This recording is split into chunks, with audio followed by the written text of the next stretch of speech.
This is episode 212 of the Rio Grande Foundation's Tipping Point, New Mexico podcast. I'm Paul Gessing. And I'm Wally Drangmeister. I'm president of the Rio Grande Foundation, New Mexico's free market think tank. You can find out more about the foundation at riograndefoundation.org. Now, Wally, this week, instead of doing the usual interview, I am going to talk a little bit about, because I've been to the other side, Wally. I have broken through the Berlin Wall, and then I came back behind the Berlin Wall that is New Mexico's border, and I lived to tell the tale, was not arrested at the border, and I'm going to talk a little bit about some of the things that I saw, especially relating to COVID-19 requirements, but just overall impressions of the time I spent during my recent family vacation to Yellowstone National Park, which of course is in the northwest part of Wyoming. Yeah, Yellowstone's a lovely place. Lots of interesting geology, lots of wildlife, and it sounds like some socioeconomic lessons learned as well along the way. You got it. Well, the first and foremost thing, of course, we were not in town when the governor extended the health order through July 15th. We left New Mexico, Albuquerque on June the 26th, got in July 5th in the evening. And, one of the stories that was produced by the Albuquerque Journal, reported at that during that time frame, was shadow deaths of the virus, in which it discussed an 11-year-old Hobbs boy who committed suicide, believed largely to be a result of losing friends and not having the opportunity to go to school and those kinds of things.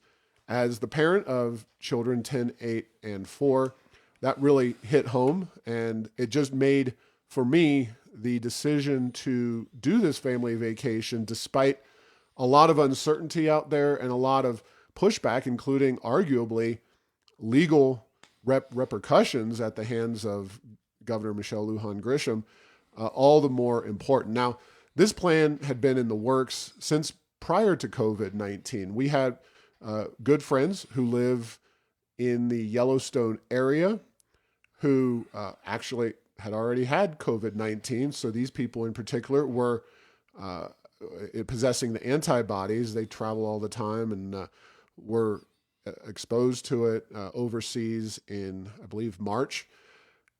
Not that that was a major factor, but the fact is that with young children, I think it is very important to try to do as many things to keep normalcy going. We had this trip planned. It was a driving trip. It really was tailor-made to the era of COVID-19. And so, my wife and I had several discussions about what we were going to do, if anything. And I could not be happier that I went, and genuinely feel not just the fresh air of Yellowstone, but the fresh air of freedom and doing what's best for you and your family are so important. And I'm so glad that we got to do it. And I would just encourage other people, other parents, even if it's in New Mexico, even if you want to comply with the governor and her orders, do something, get out there, get out of the house, try to expose, especially if you have young children, to things going on around them, not to keep them cooped up in the house. It's just not natural for children. And my kids all had an absolutely fabulous time at Yellowstone and the other things we did on our trip. Well, I'm glad you did, Paul. That's very exciting. And I just want to second a thought that you had is early on when we were quarantining at home and not supposed to go out, I maybe took that a step too far. And here in the last month, 6 weeks, I've rediscovered my mountain bike, both in the foothills and the bosque. And it's amazing how just getting out, what that will do.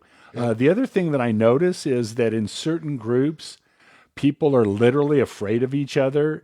And I notice it at a certain retail location that I frequent, that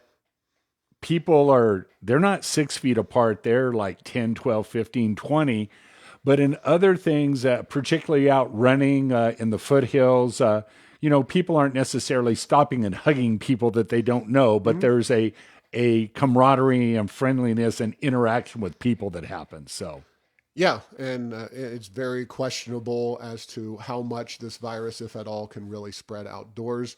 I'll add a further note. I have three children, three young children. My wife went, I went, and my mother, who lives in Albuquerque, 76 years old with some respiratory issues. So she is definitely in the target demographic for people who could be in real trouble if they were right. exposed to this virus. She went with us as well. She's basically saying, look, I would rather suffer some potential risk as opposed to sitting at home in my apartment, self quarantined away from all the people I care about and love, including our children, her grandchildren.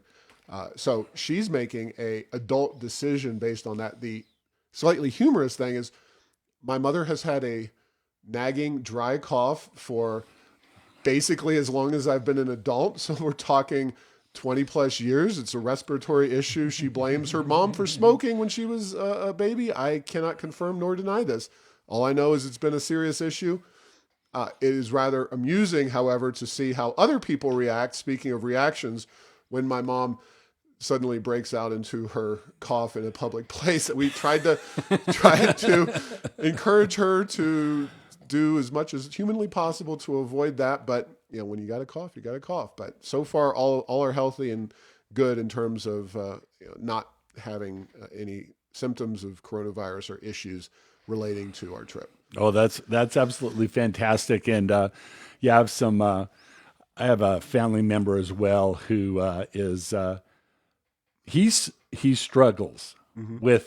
with less interaction. So some of the things he'd like to do are just frankly closed, unable to do it. So he can't do it. So yeah, there are these things, and then there's the whole idea about if you just totally stay home and are never exposed to anything, your overall immune system may become Mm-hmm. weakened. So Yeah. there are pros and cons on all of this, no doubt about that. So the trip again, we left on Friday the 26th. Our first stop was Provo, Utah, and Provo, Utah, recently had, after we'd left, but only a day or two after we left, there was some kind of protest and traffic issue. Now, Provo is home to BYU. When you think kind of high end communities, Provo is a very nice place, not the kind you would expect to have significant violence associated with it. But there was a motorist driving a white SUV, and a Black Lives Matter protester shot them, and the person went to the hospital. I believe there was some protesters struck. I'm not going to get into the whole situation, but Provo, Utah is a suburb of Salt Lake City. It is a college town, but BYU is a very different college from most other colleges. The things that we noticed, one, and very importantly, especially for small children, is something that I really hope, I wish the governor had addressed. Mayor Keller was actually ahead of her on this, and I'm talking about swimming pools. Mm-hmm. Here we are in July, and the pools, for all intents and purposes, are closed. Yes, you can do lap swimming. No, children do not want to do lap swimming. Yeah, particularly 4 and 5 year olds, you know. So the pool was open at our hotel, which was glorious and a breath of freedom right there. And I'm telling you, parents, here is your first and foremost rule of traveling on long trips in the car. Make sure your hotel has a swimming pool. The kids will thank you for it. You'll thank yourself for it. They need to get their wiggles out after a long day in the car. Having the pool open at the hotel made all the difference in the world. Now, we've discussed this on the show before. Wally, we are not mask hardliners. In the case of the hotel, the hotel asked for a mask to be worn, and we complied. We did the best we could. Sometimes wasn't always available, but we did try to wear our masks within the hotel. And I think that is a reasonable thing for a lot of people to do. Businesses have a lot of challenges that they're facing. Their employees fear keeping them employed. I am not one of these people who necessarily will refuse to wear a mask if requested by the private business. That being said, I don't always comply with the governor and her desires. Yeah, and I'm certainly not a never masker, but the other thing that's interesting is that the best masks to wear are those that provide the least amount of protection. And so you're seeing more and more people that are having to wear them 8 hours a day. They're not having these multi-layer masks. They're having the barest, Yeah. flimsiest, making it out of lighter and lighter material. Yeah, I don't like the mask. I won't say I am a complier, meaning I'll put my, Mhm. I go into a place and, I'm complying with those rules. Again, out riding my mountain bike, you don't have to wear one. I don't, but there are people that do, which is Yep. interesting. So, Mhm. believe me, it's one of those maybe at my age and level of physical conditioning these days, I don't need anything blocking any more oxygen than Exactly. necessary to get into my lungs. But it is interesting. This whole mask thing has gotten to be this very contentious issue, and people, like many things in our country, they break into different camps Yeah. on it. Uh, Only further thing of note about Provo, Utah is that a lot of hotels have breakfast available. Many of them would have waffle makers and waffle irons and whatnot, and the ability to make your own food, some level of food that you can grab out of a container. In this particular case, and we saw three different models over our trip, they had largely dry food like cereal, bananas, those kinds of basic things. And the idea was you take it from that common area, eat in your room, and that is that. So it was a cold breakfast, kind of the least appetizing, quite frankly, of the three. And I'll get to those a little bit later. Hey, and before we move on, what would you say is the occupancy level, either stated or what you observed, in terms of the various places? Yeah, it's very tough to say Yeah. because as a hotel guest, you don't know how many rooms are legitimately filled or if they say they can't squeeze you in. But it seemed like the hotel was at a fairly high occupancy level. I can't tell if it was totally full. I can say there was the only hotel, well, the only hotel that we stayed out of three that did not require reservations to swim at the hotel pool. And actually, there was another family at the pool while we were there. Now, it is worth noting, and I've been remiss, and I'll make sure to mention this for every state we discuss, deaths per million. 245 right now as we speak for New Mexico. Utah is at 57 deaths per million. So Utah is well below where New Mexico is, has much lower restriction levels than we do. So I would say it was a relatively full facility there. There's a lot Mhm. of outdoor options around Utah. It's a very outdoorsy state, Yeah. and I think that that is one of the factors at play here. Is and I'll talk about this in a little bit. The activities that people are moving towards right now because of the COVID-19 and restrictions and a lot of the things you can't do are indeed outdoor activities. So Utah is a great place to go out and be outdoors. Now, we went on to Idaho Falls. We didn't actually stay there, but Mhm. because of the proximity or lack thereof to uh, shopping centers from our friend's place near Yellowstone, we loaded up at the local Walmart. Uh, there was no mask requirement for people to walk into the store and do their shopping. The employees did have masks on. I would say people maybe 25 to 30% had masks on at the Walmart in Idaho Falls. It's kind of a rural community down in the southeastern part of Idaho, which is a state, by the way. Their deaths per million is 52, so just a little bit below Utah. Idaho is sixth from the bottom in terms Mhm. of the U.S. in terms of deaths per million, and again, New Mexico is far higher than that. So Idaho was, pretty much my experience was the Walmart there, and then we ate at a an outdoor stand kind of restaurant in extreme far eastern part of Idaho, down at the kind of the base before you get into Montana. Uh, kind of a root beer stand kind of place. No masks, no employees, no people sitting outside wearing masks. It was a mask-free environment. Now, on to Yellowstone. And of course, this is an international destination. Yellowstone is unparalleled. It's the oldest national park, not just in America, but in the world. Not required to get into the park. Now, Yellowstone, you ever been there, Wally? Yes, I have. It's been a long time. Sure. I was probably in between eighth and ninth grade. I went to the Boy Scout Jamboree, and we got to see lots of Yellowstone. Very, very cool place. Yeah, it is an amazing place. Of course, it's a worldwide tourist destination, a very outdoor destination.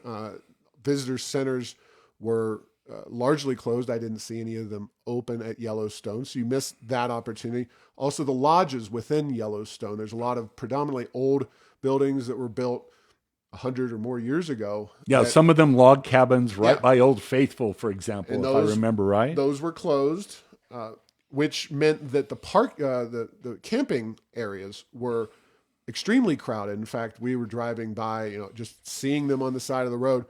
Virtually every campground said full, nobody can camp here. We were told by our friend who lives there that at Yellowstone that by his experience, the park was 75% of full for that weekend. He said that it had been extremely quiet for several weeks there as they'd been living up in that area.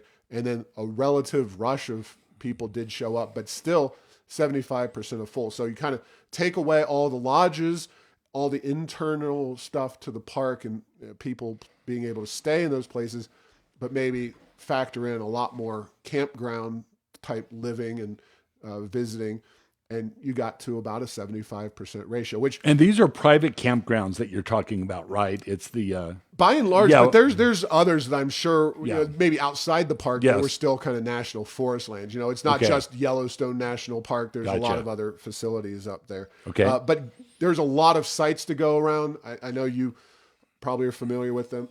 Kind of a boardwalk style thing where you're walking out of doors on a boardwalk, often elevated, especially in some of the more environmentally sensitive areas along by these geysers and whatnot. You can social distance relatively easily out there in addition to the fresh air, in addition to at times very cold temperatures. 37 degrees was the temperature one afternoon in Yellowstone. But the fact is that on the order of 40 to 50% of people did have masks on that were out walking around. So pretty high usage. Of course, very touristy area. A lot of people from all over the country, including folks from around the world. So not unexpected. Yeah, what was your observation of the age range? Was it all over? Because a lot of times I've been in places in national parks, national monuments, where at certain times of the year I was the young person there, and I'm not the youngest spring chicken. Was it all over the place, or what was your observation on that? I would call it fairly typical based on our family. There was a lot of families around. It certainly wasn't a elderly, skewing population. I Right. think a lot of people who are like my family, who have kids and want to do something normal, quote unquote, with them for a summer vacation, did take that as an opportunity to go up and be a part of that Yellowstone experience, and really a very neat and enjoyable place. Of course, we went to some restaurants, and West Yellowstone is a very touristy area. It's kind of the doorstep, the private doorstep to Yellowstone National Park. It's got a lot of restaurants and places for people who are going into the park to hang out at. Again, no mask requirement. Employees seem to have a mask requirement. The notable thing was there were more touristy areas and less touristy areas, or bars and restaurants. And the touristy ones had more like a 50% face mask among the customers ratio. The local bars, because again, we knew people up there and they took us to different places. Nobody, no social distancing, nothing. It was just the same, essentially, aside from employees wearing face masks. It was like nothing ever changed, no difference. Very interesting. And there is the unevenness in which the COVID has been felt across our country, and in places where it hasn't been felt. That's not the only place I've heard of that people have gone to that said you couldn't tell that Yeah. COVID-19 was going on. And it's worth noting, Wyoming, which is, of course, the home to a vast majority of Yellowstone National Park, has 35 deaths per million. So, Wyoming's a very light population state, but just like every other state, deaths per million is a consistent variable. That is obviously a fraction of where New Mexico is. Montana, where we actually stayed, 22 deaths per million. Just to give you an idea here, Wally, only 2 states have lower rates than those two, and both of them are outside the lower 48. Alaska is at 22, tied with Montana. Hawaii is at 13.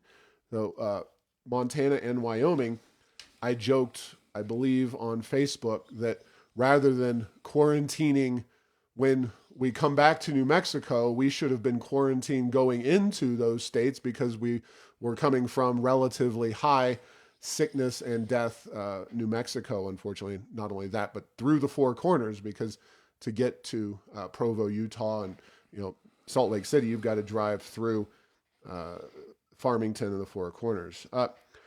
Now, we weren't just at the national park. We were at a typical playground area in Montana in a town called Ennis. Now, Ennis is not a big city, but they did something that impressed the heck out of me, Wally. You know those mobile hand washing stations? They're actually famous at the fair right outside of the petting zoo area. You've got all these mobile hand washing statements where you pump the water a little bit and it comes out and you wash your hands after petting the little goats and all the chickens and stuff at the petting zoo. Something my kids love to do and they'll miss out on at this fair. But the brilliant folks, and I say that in all honesty, at Ennis, the town of Ennis in Montana, installed a hand washing station at a playground. What the heck? Brilliant thinking there. Rather than shutting down the playgrounds to the point where we just open them on Father's Day weekend, I get the impression that the folks in Montana have come up with a better solution than we have, and maybe kind of encouraging more of these facilities, hand washing, to be more common and embraced would be a better way to approach things rather than shutting our businesses and lives down.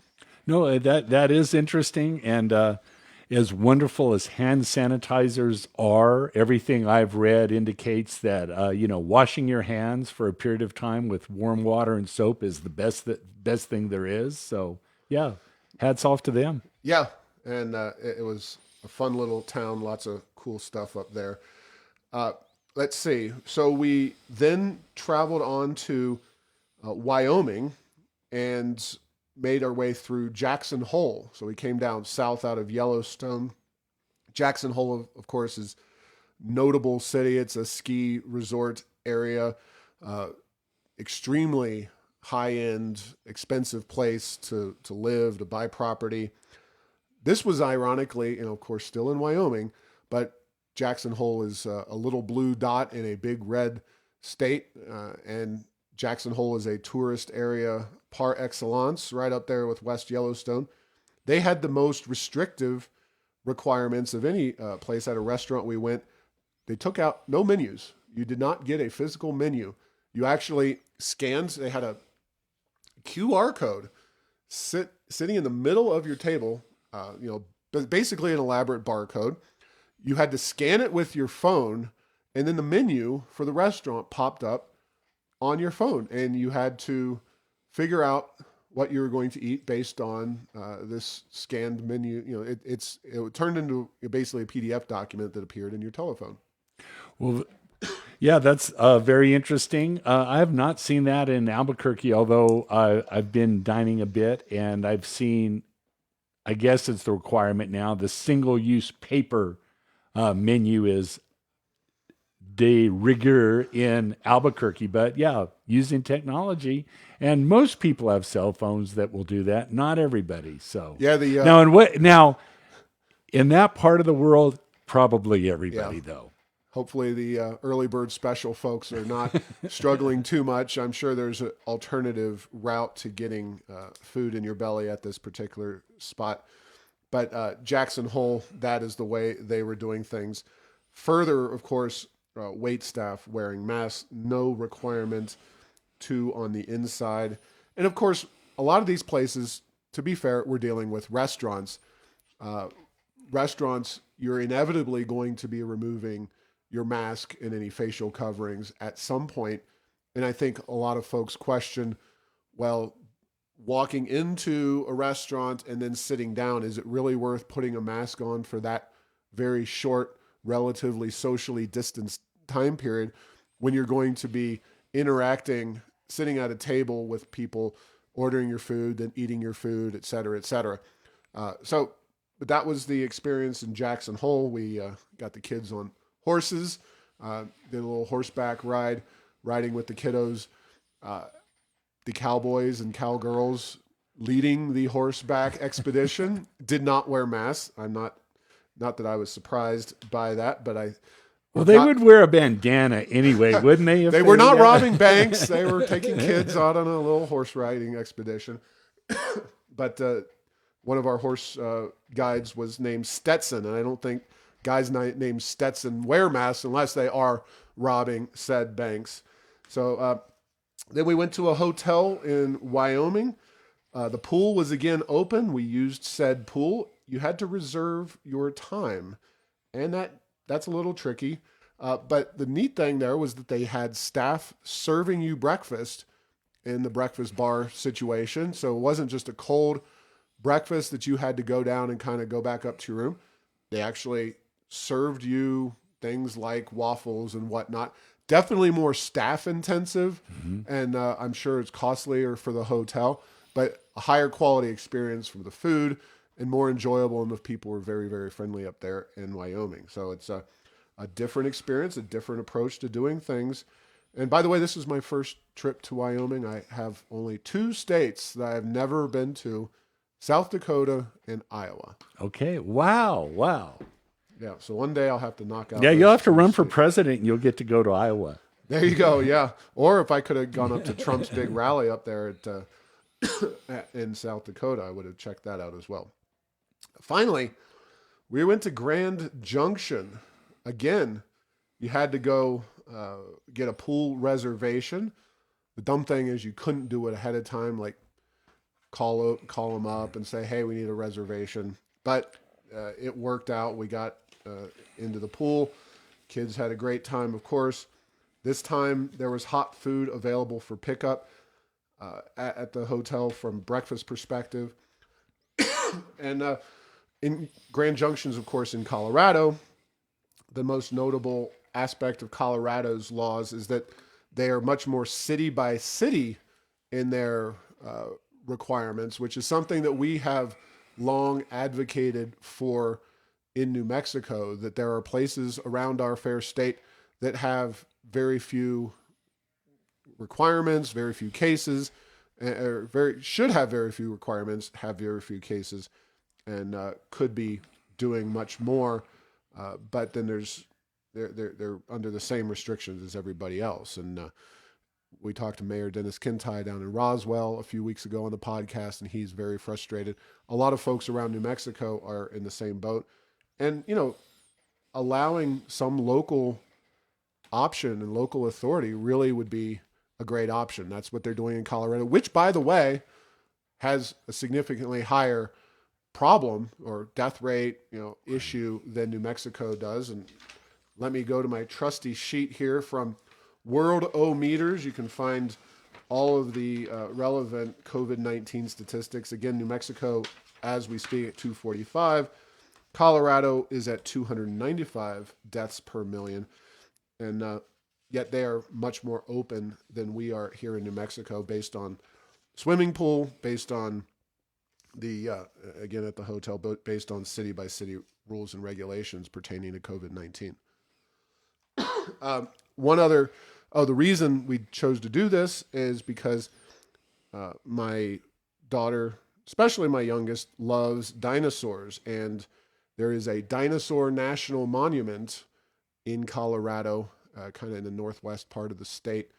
And we checked that out. I think what's most notable about that is that it was open. This is National Park Service folks. You go into, well, you start out in a visitor center, and then you socially distance line up for, they call it a tram. It's essentially an outdoor, so it's one of the nice things. It was very lucky for them that they had this outdoor tram that takes you up a hill. So it's kind of like the little train at the zoo or whatever.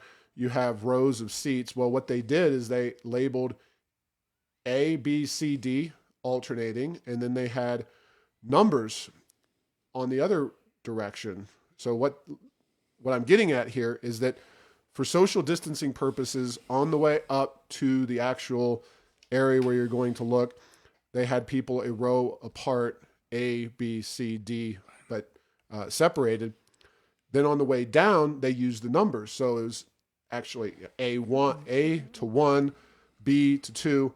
So you weren't using the same bench as the people coming up the hill, going down the hill. They had it socially separated, and then they would spray everything off between each up and down trip. So they had a process engineer that knew what they were doing. So that's pretty. That is an impressive, and it really creative. And that's what we've been talking about, is that we need to come up with creative approaches for dealing with this whole situation.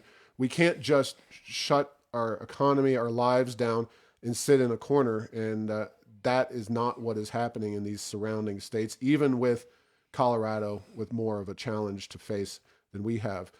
Now, what the Dinosaur National Monument is, there's a lot to it, but the big thing is there's essentially a building that was constructed on a wall face where there was an incredible array of skeletons from dinosaurs.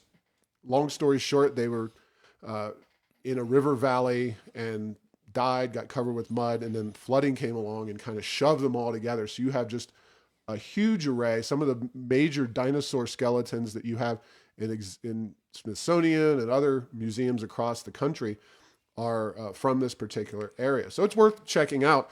But what I was really impressed with was how these people who, of course, this is government, this is federal government, a national monument, working there in Colorado, were innovative and did something so that they could remain open and have people visiting them, taking advantage of this opportunity to see the dinosaur bones and do everything that they have to do. So very neat experience and worth checking out, not only for the COVID-19 innovation, but definitely the dinosaur aspect as well.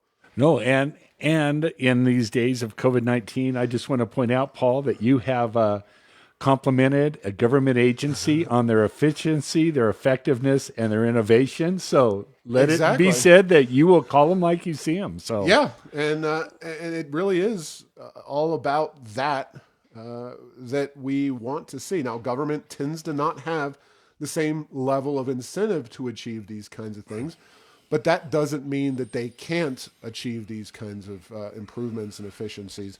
And I'm very happy and willing to say that they are doing it when they are doing it. So that pretty much brings us to an end of our discussion of the trip itself and the various approaches being taken. Again, Utah, Idaho, Montana, Wyoming, among the very, very least impacted states when it comes to this virus, probably has a lot to do with the fact that a lot of wide open spaces like New Mexico, a lot of outdoor activities like New Mexico, and folks just being, maybe more healthy, more in the sun, whatever it is.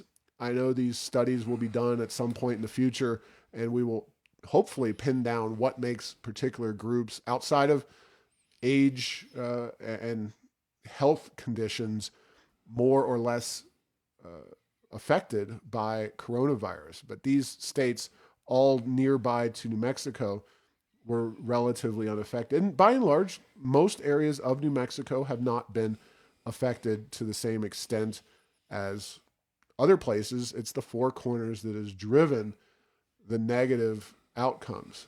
And the governor's been on both sides of that. She's saying, yes, we're in trouble. We need to address this issue. We're cracking down. We're restricting you.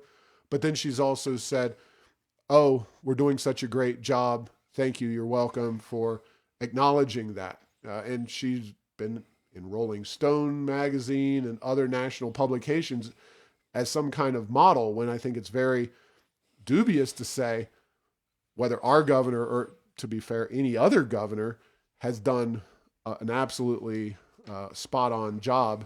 Of course, I'd be remiss if I didn't mention South Dakota. They have 110 cases. They're still less than half of where New Mexico is. Kristi Noem in that state were the consistent most free and open state during this entire process, drawing the praise of the president, and even a rally there, a big 4th of July speech and whatnot at a national monument there. Rushmore, golly. So I encourage everybody to get out and enjoy this big, beautiful world of ours and not hide in fear. And especially if you have kids, I think it's looking very questionable that the school year is going to start even in a hybrid model the way people say it is. We'll be talking about that further as we experience the joys of homeschooling, because we were kind of all thrust into the position of homeschooling starting in mid-March and heading to the end of the school year. But we have made the decision at the Guessing household that our children will not be wearing masks for 7 hours a day, even if it's only a couple days a week. And that'll be yet another new adventure that we'll share with you. So a lot of what we talk about is pretty cold, hard economic data.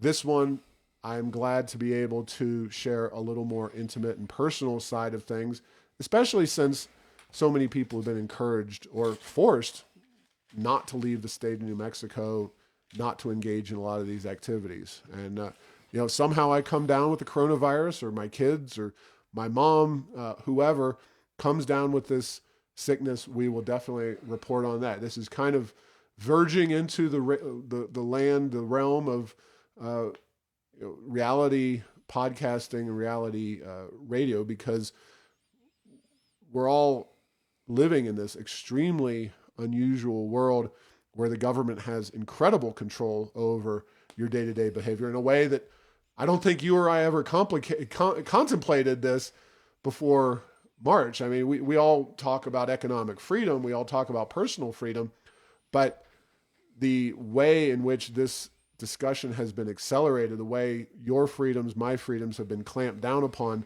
by government, it's happened more quickly than any of us could have ever imagined before this whole coronavirus took off. Yeah, our friends at the Babylon Bee sometimes, much like Trevor at the Albuquerque Journal, can really encapsulate an issue. And one of the ones that really resonated with me was that